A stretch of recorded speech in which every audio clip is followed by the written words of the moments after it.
don't mind, back to something that we were touching on earlier, that your initial objection when you were at Evergreen to whatever it was that was developing in the background. And now we've had 4 years to see whatever it is manifesting itself. And so what is it? What is it that's happening, do you think, in our politicized landscape?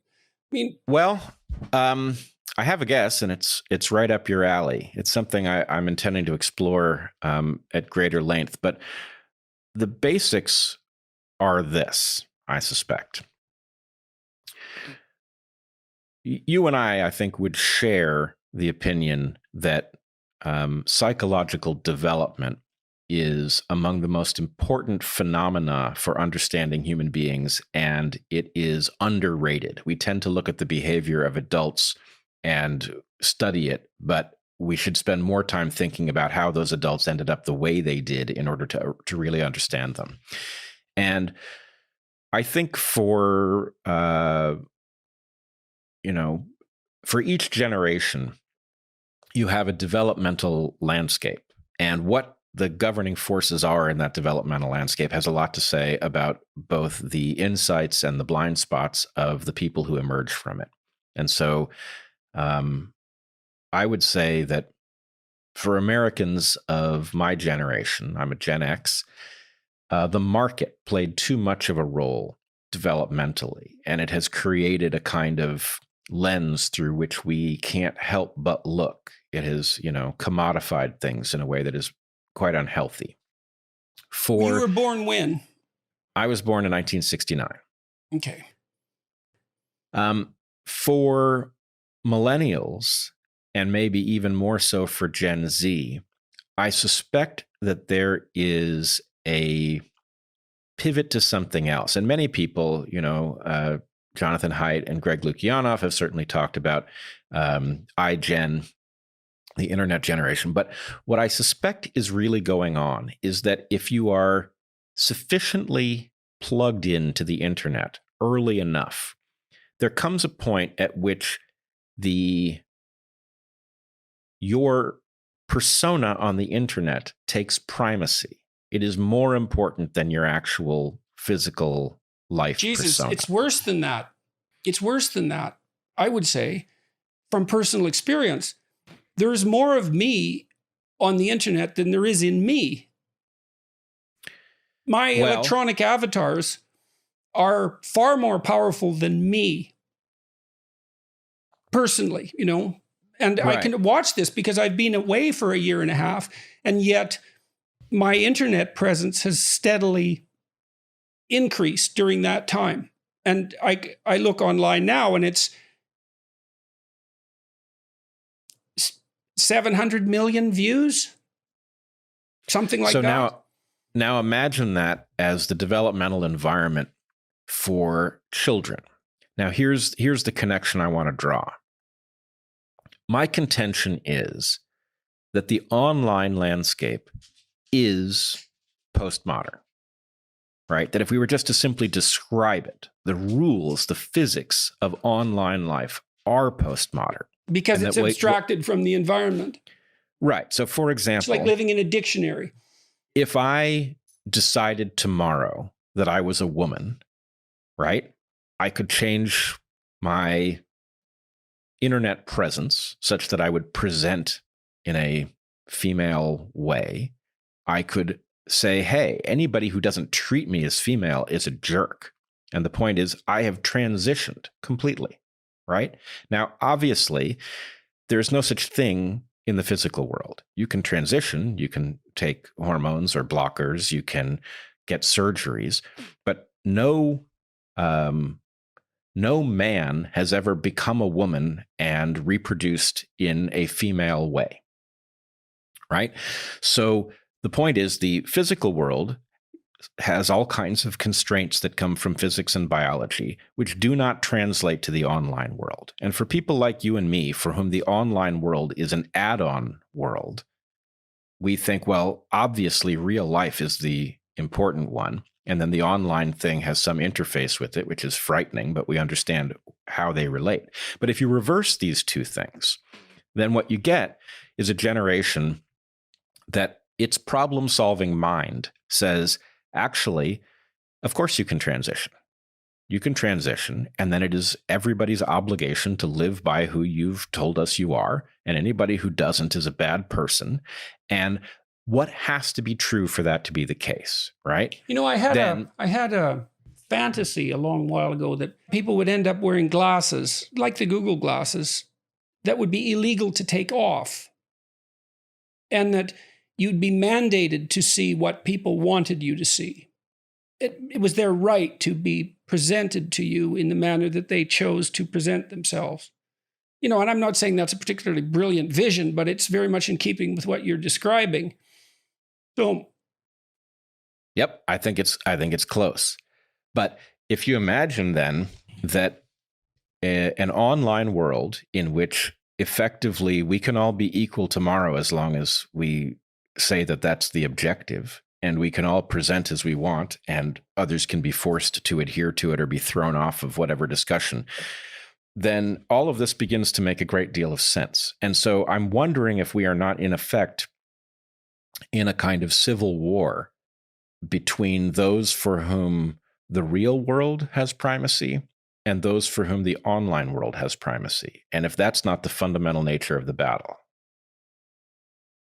Well, I think it could be the fundamental nature of a part of the battle. I mean, obviously part of what's going on is whatever this unbelievably rapid rate of technological transformation is doing to us. I mean, my daughter and some people of approximately her age, so late 20s, are helping me with manage social media, let's say. She's noticed that people 5 years younger than her have advantages in understanding the newly developed forms of social media that she's already outside of. And so that process of being hooked into the web and that being the determining factor for your worldview is probably accelerating. I mean, it's going to accelerate. Obviously, it's going to accelerate because the web is becoming more and more dominant and machines are becoming more and more intelligent. So they abstract themselves away from the world. And then the question is, well, what's the consequence of that abstraction? But it's funny that it's postmodern. That doesn't... There's more going on with whatever it is that's happening than technological transformation. But you think that's the fundamental driving factor? Well, I think there are a lot of ways you can look at it. Obviously, I don't think this is a real battle. Obviously, the internet runs on hardware in the real world, and everybody, when the power goes out, we are all reduced to our biological selves. So I don't think there is actually anything to fight over. One of these worlds has primacy and the other is an add-on, and this is not debatable. But my point is really about the mental confusion that arises from, for most people, I mean, if you think about the lives that most people are living, right? Most people at best are working a job in which they trade their labor for money that they get to spend on goods or relatively generic adventures. And the part of their life that is interesting and compelling is, the internet, over which they range freely and engage in battle, and, they fall in love increasingly and whatever else they do. And so my point is that is a distortion developmentally. It misleads the mind into misunderstanding what is necessary. If you take the postmodern rules of the internet and you now impose them on politics in the real world, you get crises. You get the basic structure of civilization coming apart in front of our eyes, which I really believe that it is, right? With the homelessness crisis in the US, for example, is jaw-dropping. And we have a particularly acute crisis on the West Coast in the US that appears to be the result of people being utterly compelled of their own political beliefs to an extent that even as those beliefs are failing around them visibly, they just double down. So imagining that people who think the internet has primacy are now exerting a force to correct the real world in the direction of their naive internet understanding of things are in danger of crashing the aircraft. And in some sense, people like you and me are responding to what they're saying about how we should restructure the real world and saying that doesn't make sense. It won't work. It is going to put us in grave danger. It is going to disrupt essential things.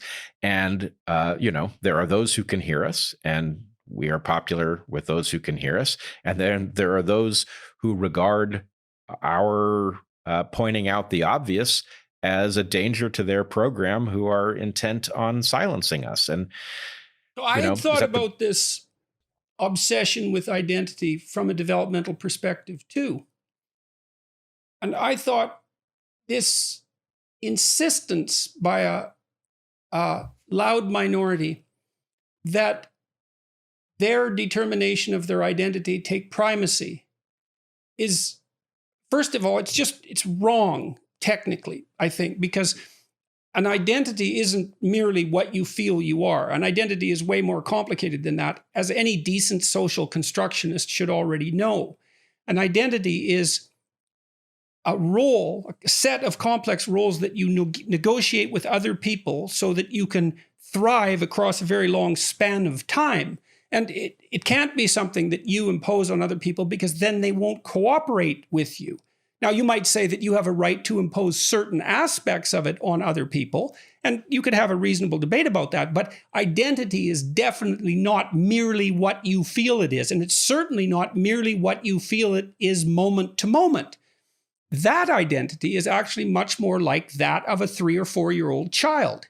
And I mean this technically, it's not an insult. So when you're a child, you pick up one identity after another and play with them. So for example, my granddaughter, who's about 3 at the moment, if you ask her who she is, she has 2 names, a first name and a second name, and her dad calls her by her second name and her mom calls her by her first name. So she's Ellie or Scarlett, and she's fine with either of those. But she's also Pocahontas.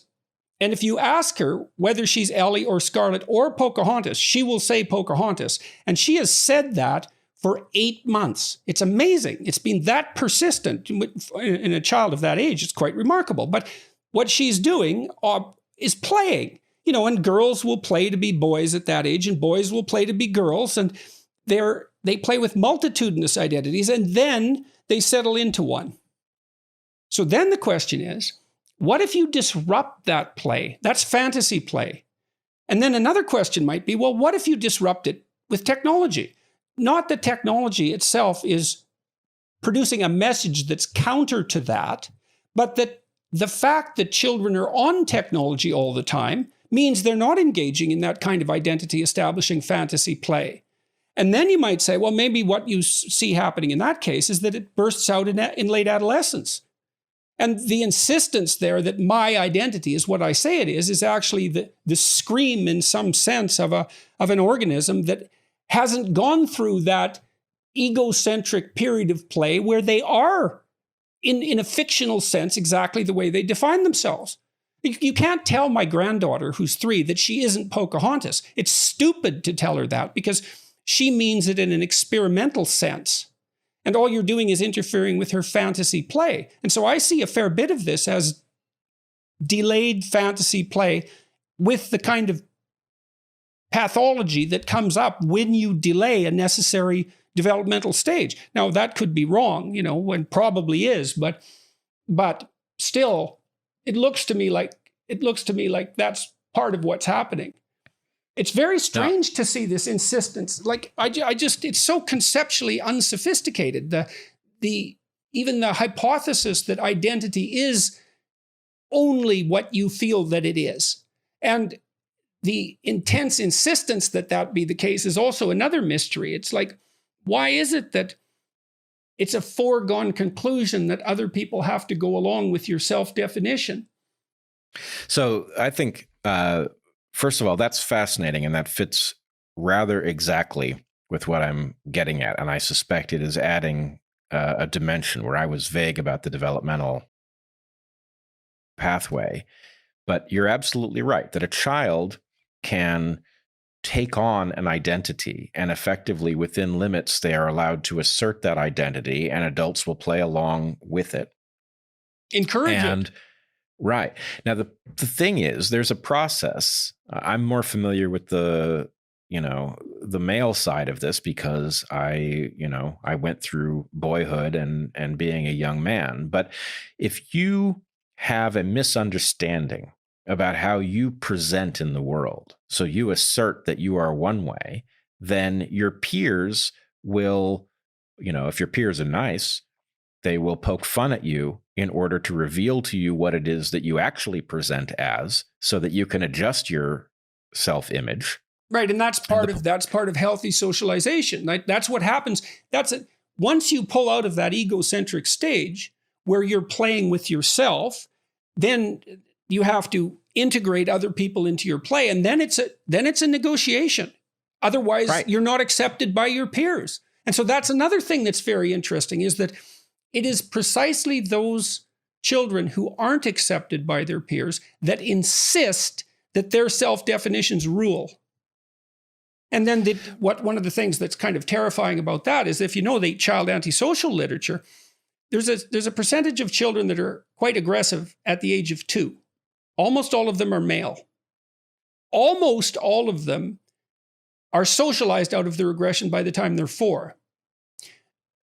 The percentage that isn't become persistent lifetime offenders if their behavior isn't rectified by the time they're 4, which means if they're not transformed into children that are acceptable to their peers, there's no intervention that is being evident in the literature that will reverse that.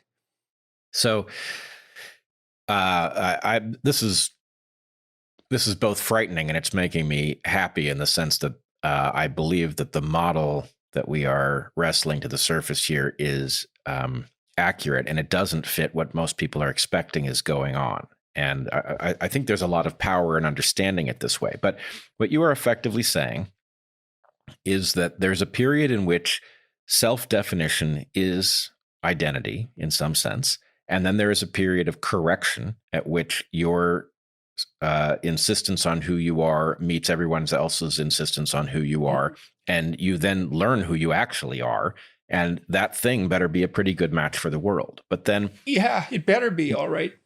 Right, and so I have argued as an evolutionist that I would say the job of a parent is to mirror the environment that the child will mature into, so that when they get there, they have the software that is an appropriate match for it. And a lot of mental health issues come down to a mismatch between the software that your developmental environment produced and the environment you actually live in. And that can happen. That's why you shouldn't be nicer to your children than the world is. In fact, you're doing them a disservice. That's the devouring mother from the psychoanalytic perspective.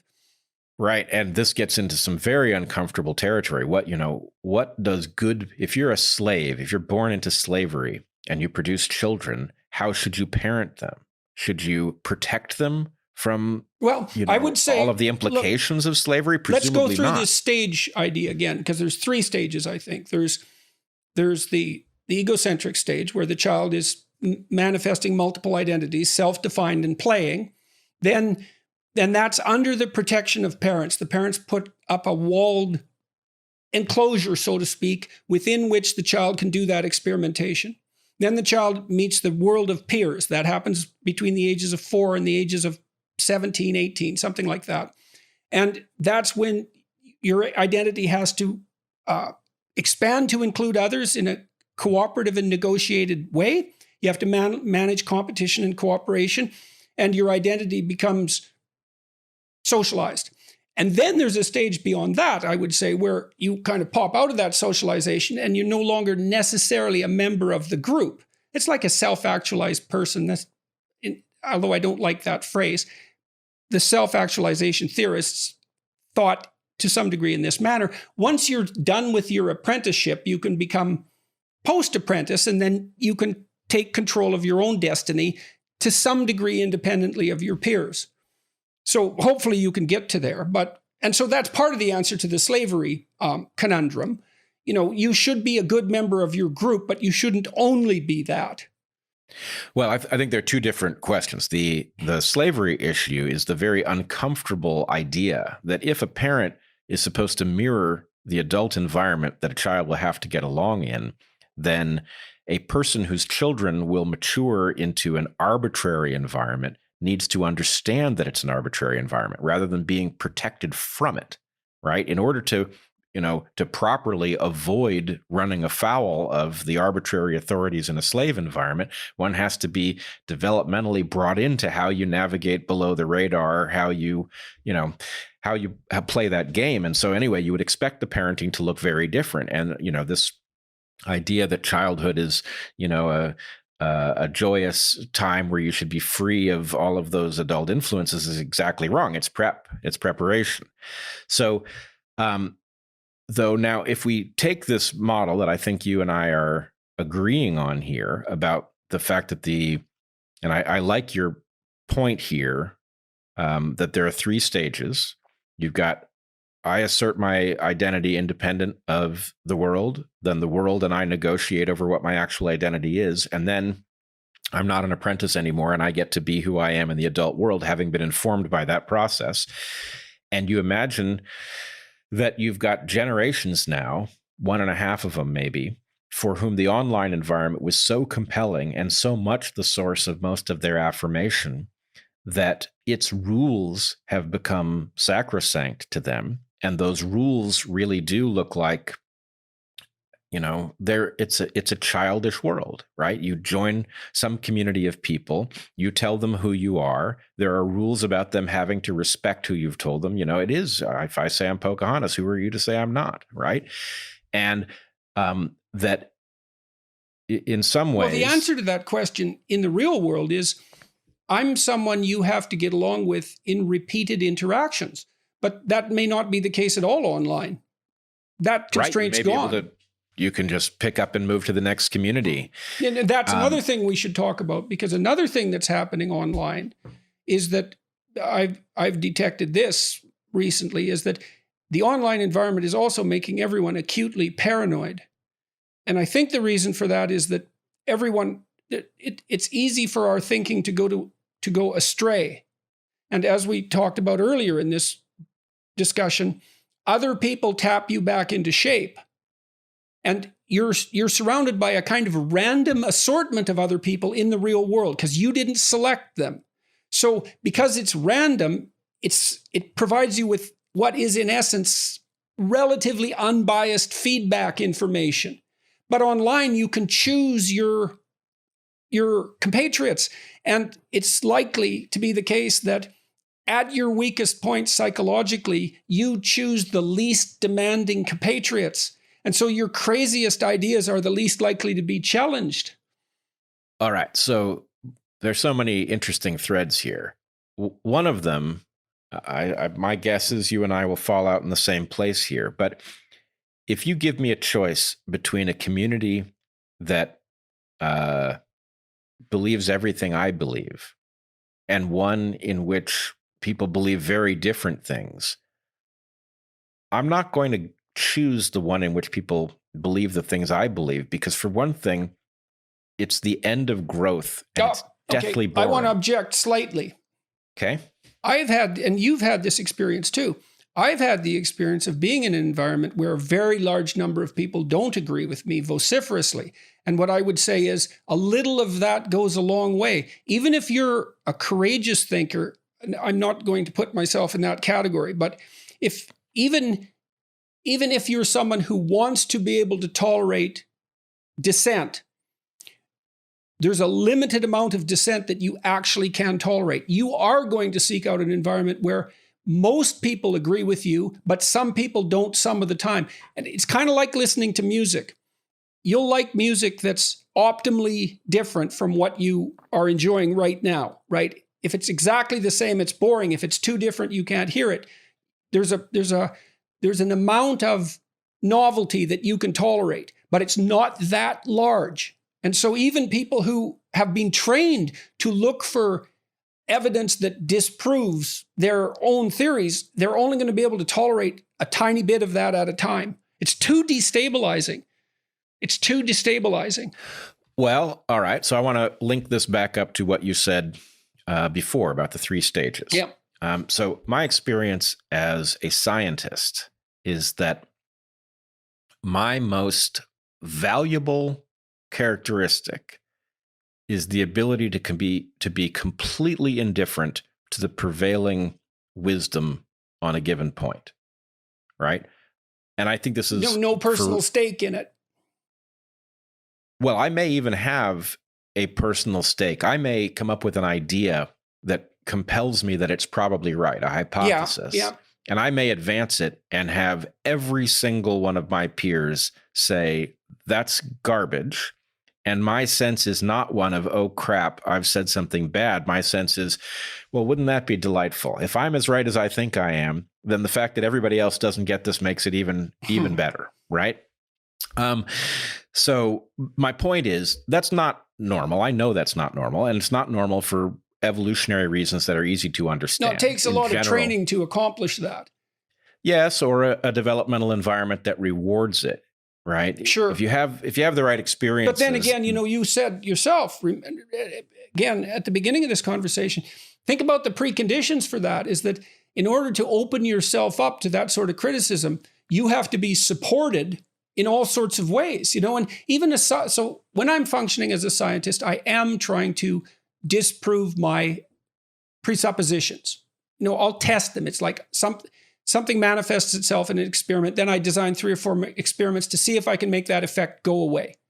And I do that because I don't want to propagate nonsense and I don't want to pursue nonsense in my own career. But in order to tolerate that, think about how we set up the system is you have to be a tenured professor to do science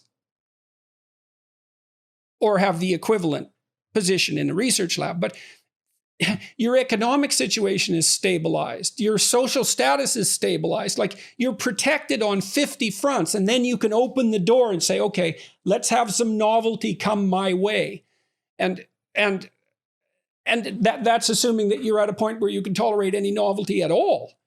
And more curious, more open, more emotionally stable, more intelligent people are more compelled by novelty and can handle it better, but still our ability to handle it is pretty low, and we will find environments that mostly reflect back to us what we want, most comforting.